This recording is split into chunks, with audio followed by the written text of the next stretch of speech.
Please welcome to the program the always interesting, dynamic Donald Trump. Donald.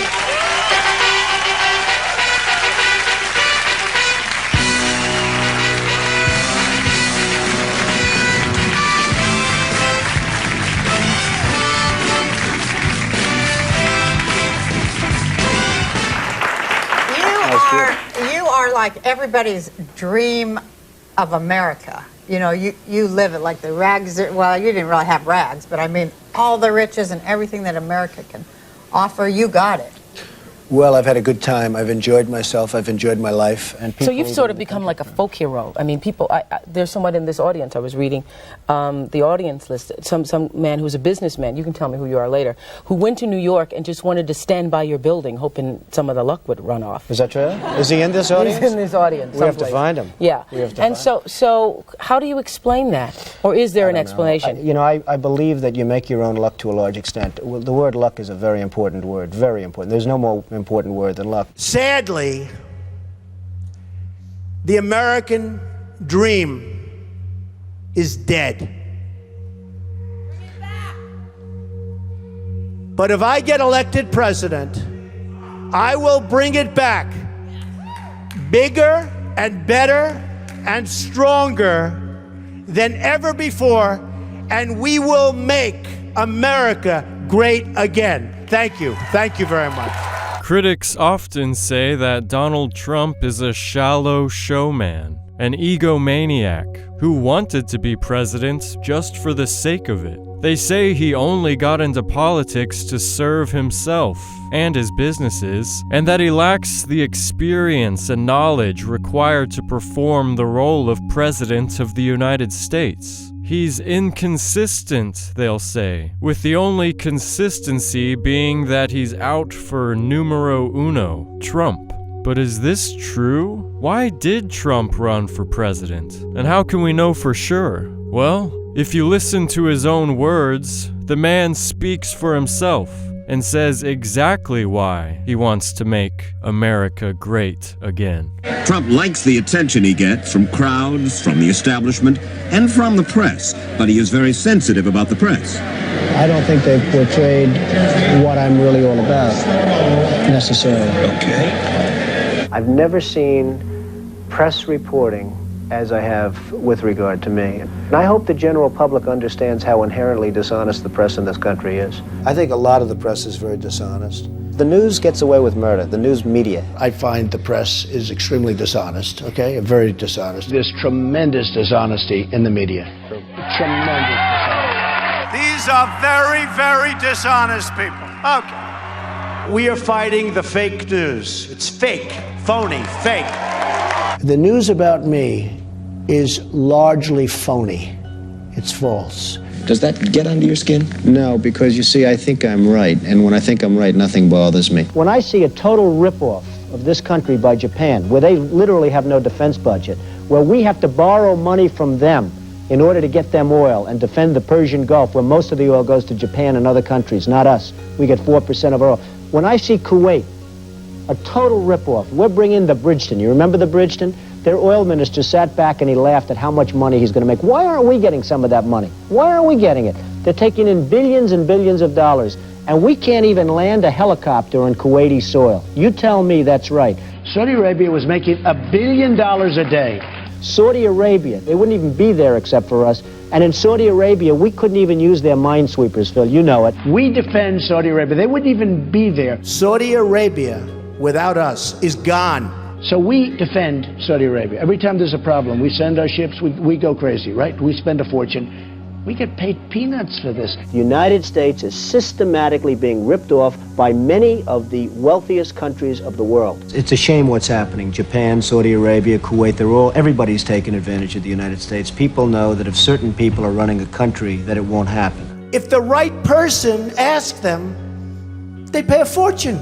We are supporting nations now militarily. We are supporting nations like Saudi Arabia. which was making during the good oil days, which was a year ago, now they're making less but still a lot, $1 billion a day. We are supporting them militarily, and they pay us a fraction of what they should be paying us and of the cost. What right do we have to go out and defend? Why aren't these countries, these wealthy money machines, paying us for the defense of their freedom and their nations? Why aren't they paying us? We are kind of the world's keeper, are we not? I don't believe we should be. Well, we have wars. We go in, we have a war, we spend 10 years there. You know, we won the war, we're just policemen. We're policemen. The minute we leave, the thing's going to blow up. The United States cannot afford to be the policeman of the world anymore, folks. We have to rebuild our own country. We have to stop with this stuff. If you look at the payments that we're making to NATO, they're totally disproportionate with everybody else's, and it's ridiculous. NATO has to be either changed or we have to do something. And we shouldn't be paying most of the cost of NATO because it's unfair. It's unfair to our taxpayers. When West Germany and all of these other countries are ripping us dry, and we're losing hundreds of billions of dollars. You have countries in NATO, I think it's 28 countries, you have countries in NATO that are getting a free ride, and it's unfair. It's very unfair. NATO members must finally contribute their fair share and meet their financial obligations. But 23 of the 28 member nations are still not paying what they should be paying and what they are supposed to be paying for their defense. This is not fair to the people and taxpayers of the United States. But since last year, they've raised an additional $33 billion that's been put up by the various countries, not including the United States. We are also getting our allies, finally, to help pay their fair share.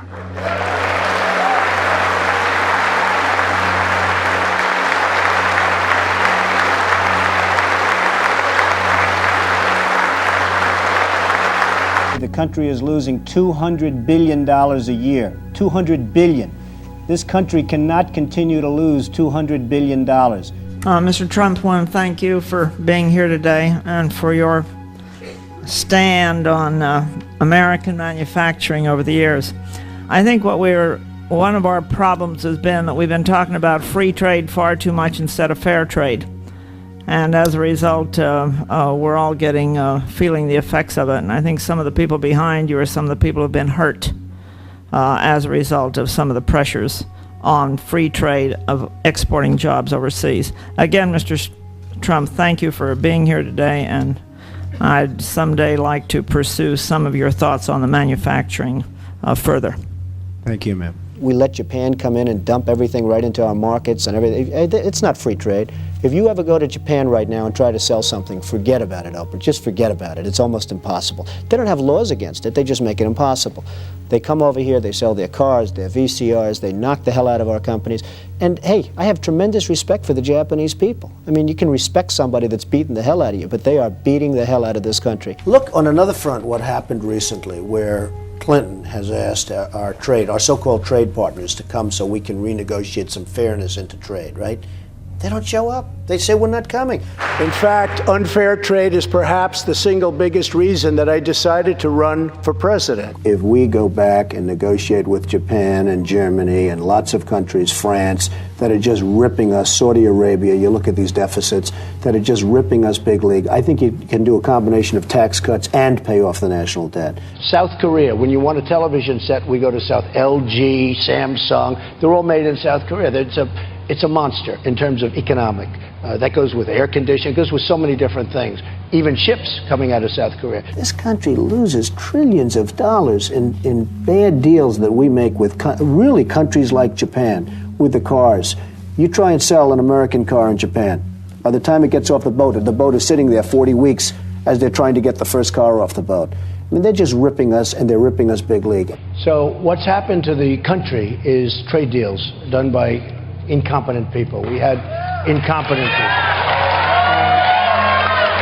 We've made terrible trade deals. What we've done, even worse than trade in the pure sense, is our companies are leaving because we almost encourage companies to get out of the country because we have no policies, we don't know what we're doing. I believe that this country is being ripped by so many other countries all throughout the world. China's stealing our jobs and stealing our money.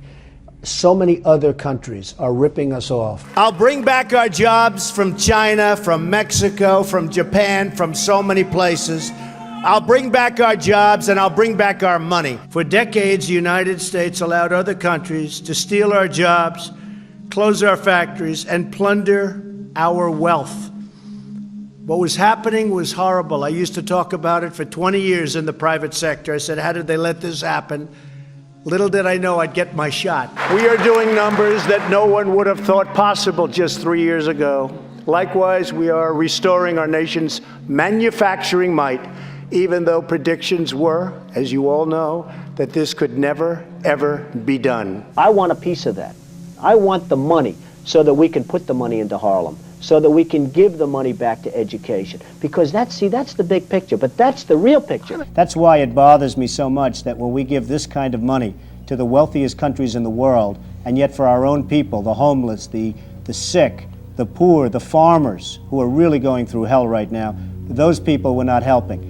And why should we? I think it's ridiculous. And this country shouldn't be raising taxes, we ought to be lowering taxes. We should have a surplus, not a deficit. When you put a tax on Japan for the products that they're selling, you will bring in hundreds of billions of dollars to this country, which can go to rebuilding our inner cities. Instead of giving Japan free military defense, you charge them for what they're getting, and you bring in hundreds of billions of dollars that if the right person asked, they would gladly pay, because they'd have to pay. You bring in hundreds of billions of dollars, which money can go toward the inner city, toward education. I am a huge believer, I'm very well educated, and I'm a huge believer in education, an unbelievable believer in education. That is a long-term solution. I wish it could be a shorter-term solution, but one of the things you need for education is money. We have a country that's losing $140 billion a year, at a minimum. I think it's much more than that, by the way, but at a minimum. This country is busted. And it's busted because we're doing things that we shouldn't be doing. If we had business ability in this country, we'd be making lots of profit, so-called surplus profit. $300 billion in foreign profits have been brought back home to America where it belongs. I'm, again, somebody that has a good instinct financially. I have had historically. I followed markets. I've been going in the right direction, whether it's New York real estate or stocks or whatever. I know from a common sense financial standpoint that something has to burst. When a country is losing billions and billions and billions of dollars a year, and when other countries are making hundreds of billions of dollars, something is going to burst, and it's going to start here. I know it. It's a question of when. To me, it's not a question if, it's a question of when. And unless we're going to solve our problem, and the problem is caused by our allies, unless we're going to solve that problem, this country is in very, very big trouble. Our infrastructure is falling apart. Our country is falling apart. Our bridges are falling down. You know, 60% of our bridges are in dangerous condition, and we're spending trillions and trillions of dollars in the Middle East. We must also rebuild America's infrastructure.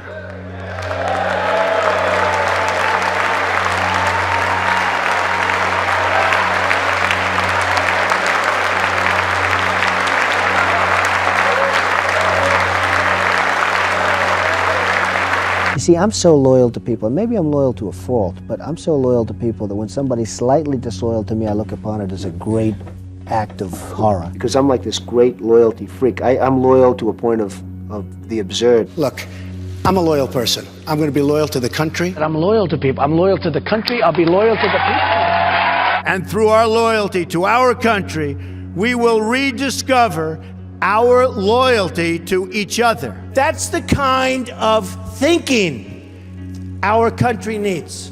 We need that thinking. We have the opposite thinking.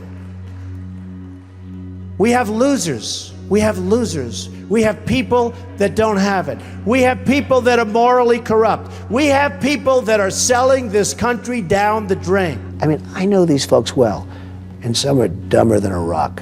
And I know who they are. I know the smart ones. I know the not so smart ones. I mean, we're being led by stupid people. We're being led by people that don't have a clue, they're incompetent. Our leaders are so stupid that we do this. How stupid are our leaders? How stupid are these politicians to allow this to happen? How stupid are they? You should not have called Mayor Koch a moron. That was not good public relations. Hey, What can I do? Well, doesn't it, this kind of language from someone of your power and influence is not good style? Phil, from my standpoint, it doesn't really matter. Again, I'm not running for office. If the point is made better by saying that, let the point be made. If people screw me, I screw back in spades. I mean, is there something wrong with that? Tell me. Phil, is there something wrong with that? I think people see me as a fighter. I think people have always seen me as a fighter. If somebody has hurt you, if somebody's gone out of their way to hurt you, I think that if you have the opportunity, you should certainly go out of your way to do a number on them. Get even. When somebody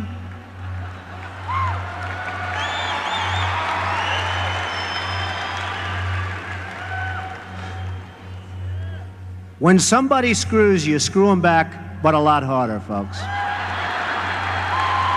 We don't have time to be totally politically correct in this country.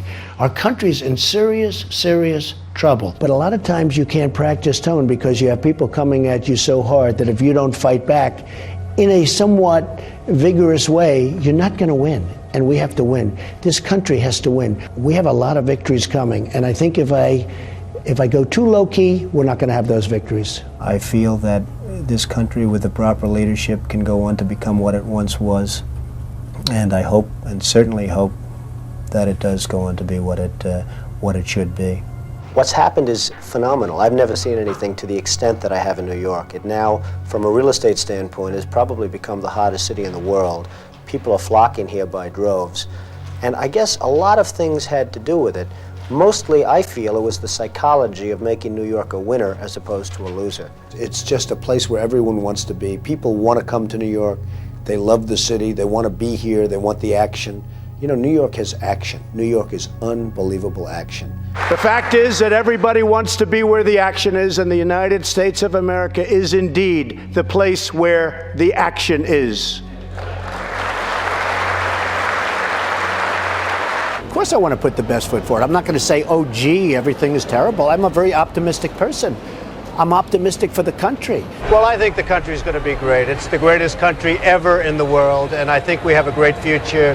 It's going to continue to be a terrific country. We love it.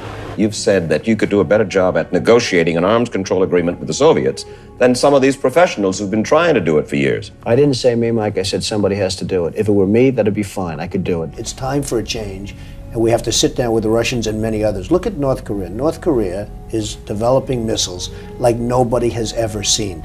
And we better do something rather quickly with them, hopefully through negotiation. I would negotiate like crazy, and I'd make sure that we tried to get the best deal possible. If spoken to correctly, they will play ball. If a man walks up to you on a street in Washington, because this doesn't happen, of course, in New York, but if a man walks up and puts a gun to your head and says, give me your money, wouldn't you rather know where he's coming from before he had the gun in his hand? We're a bunch of saps. There's no question that North Korea is developing missiles. We give them nuclear power plants. We give them tremendous aid because we thought we could bribe them into stop development. Well, they're developing. Tim, do you know that this country went out and gave them nuclear reactors, free fuel for 10 years? We virtually tried to bribe them into stopping, and they're continuing to do what they're doing, and they're laughing at us. They think we're a bunch of dummies. I'm saying that we have to do something to stop. And would you rather have a very, very serious chat with them now? And if necessary, you might have to do something fairly drastic, or would you rather have to go after them in 5 years when they have more nuclear warheads and missiles than we do? You better do it now. And if they think you're serious, I deal with lots of people. If they think you're serious, they'll negotiate. One way or the other, we have to do something. We cannot let that situation fester. North Korean nuclear weapons and missile development threaten the entire world with unthinkable loss of life. Hopefully we'll go in the very, very peaceful, beautiful path.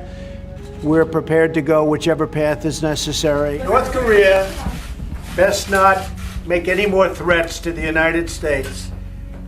They will be met with fire and fury like the world has never seen. We've developed a great relationship. I really think that if you go back 2.5 years and you look at what was going on prior to my becoming president, it was a very, very bad situation, a very dangerous situation for South Korea, for North Korea, for the world. And I think the relationship that we've developed has meant so much to so many people. Would you like to be the President of the United States? I really don't believe I would run it, but I would like to see somebody as the president who could do the job, and there are very capable people in this country. Why wouldn't you dedicate yourself to public service? Because I think it's a very mean life. I would love and I would dedicate my life to this country, but I see it as being a mean life, and I also see it as somebody with strong views and somebody with the kind of views that are maybe a little bit unpopular, which may be right, but may be unpopular, wouldn't necessarily have a chance of getting elected against somebody with no great brain but a big smile. Hey, I'm not running for anything, Phil. I'm not running for office. I don't have to lie in a book. I want to tell the facts, okay? Well, now I'm a politician, but I'm not acting like a politician because I tell the truth. Again, I'm not running for office, so it doesn't matter. I can stand up here and, unlike a lot of people that I watch, I can say what I think. But you definitely are a political person, whether you run for office, by what everything that you say and do points in that direction. So if there were politics, it would be as a Republican. It would be, I guess, as a Republican, but I don't see that there will be politics. You have flirted with the idea of politics. Now you're here at your first national convention. Does that get you interested in possibly making the plunge? Now you have to tell me something. Who told you I flirted? Well, I didn't know that I flirted. Well, you took out full-page ads in the New York Times to talk about your foreign policy. Some people would say... I do feel very strongly about the country. I love the country. There was a time in which you wanted to tease America that you might want to run for president. Well, people said that. I never did. But you have said that if you ran for president, you'd win. I think I'd have a very good chance. I mean, I like to win. When I do something, I like to win. I like to do well, and I think I probably would have a pretty good chance. This sounds like political presidential talk to me, and I know people have talked to you about whether or not you want to run. Would you ever? Probably not, but I do get tired of seeing the country ripped off. Why would you not? I just don't think I really have the inclination to do it. I love what I'm doing. I really like it. Also, it doesn't pay as well. No, it doesn't. But, you know, I just probably wouldn't do it, Oprah. I probably wouldn't, but I do get tired of seeing what's happening with this country. And if it got so bad, I would never want to rule it out totally, because I really am tired of seeing what's happening with this country. You act like you're running for something. No. You've said, though, that if you did run for president, you believe you'd win. Well, I don't know. I think I'd win. I tell you what, I wouldn't go in to lose. I've never gone in to lose in my life. And if I did decide to do it, I think I'd be inclined, I would say that I would have a hell of a chance of winning, because I think people, I don't know how your audience feels, but I think people are tired of seeing the United States ripped off. And I can't promise you everything, but I can tell you one thing, this country would make one hell of a lot of money from those people that for 25 years have taken advantage. Donald, you're in your late 30s. You got 40 years to live, minimum. Well, I hope you're right about that. What are you going to do? There are a lot of things to do. You know, a fertile imagination and a good fertile mind, Mike, it's really amazing what can be thought of. There are so many things to do. Politics? So many. No, not politics. Would you really like to take over and run the country as you have run your organization? I would much prefer that somebody else do it. I just don't know if the somebody else is there. I don't know if we have the kind of advocate that you need. We need major surgery. This country needs major surgery. Are you the surgeon? I think I do a fantastic job, but I really would prefer not doing it. Are you saying you will take it only if drafted? No, I'm not saying that. The National Enquirer, of all folks, did a poll recently, and they said I'd win the election. So I don't know if that's true. I don't know if it's not true. I am absolutely serious about conceivably running for the office of president, and if I run and if I won, I think I'd be a really good president. A job like president requires a big ego. Now, do you think you can handle it? I'm not sure my ego is big enough. That's one of the things which I can... Really? Can I write that down? You can write it. Maybe people will pay me $10 million to live in a building that I built, but they won't pay me 2 cents to press a lever saying Trump for president. That's possible. Again, I don't want to end up the day after the election back in my office in Trump Tower. It's a beautiful office. It's a great place to be. But either I run and win, or I just don't want to run at all. I am officially running for President of the United States, and we are going to make our country great again. So help me God. 3 years ago, we launched the Great American Comeback. Somebody has to help this country, and if they don't, the country and the world are in big trouble. Because within a short period of time, as sure as we're sitting here, there's not going to be a country and there's not going to be a world. Our country's been losing for so long, it can't go on like this. We're not going to have a country left. The best is yet to come. Thank you. God bless you. And God bless America. Thank you very much. The country, if we had the one man, and it's really not that big a situation. You know, people say, well, what could anybody do as president? The one man could turn this country around. The one proper president could turn this country around. I firmly believe that. This is Brian Wilson with Infowars.com.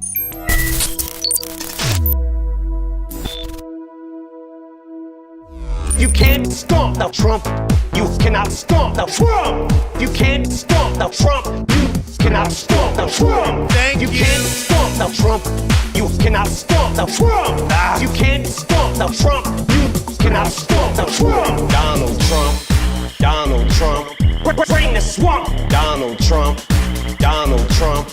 Drain the swamp. We need to build a wall. He's gonna build that thing up taller than this. Well, if he does build it, I hope it's rock solid with bricks. I'll tell you what it's going to be made of. It's going to be made of hardened concrete. That. This is for Trump. Ball up a fist. And keep that shit balled. Thank you. We love our military. And we love Trump. Thank you very much. You're either for or against. And if you can't decide, I'll do it for you with this. We better give Trump props, cause what we got in office, he'll just gas his plane up and fly around.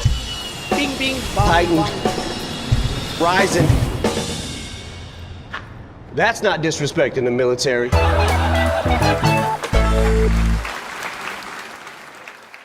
Slim Shady is a winner.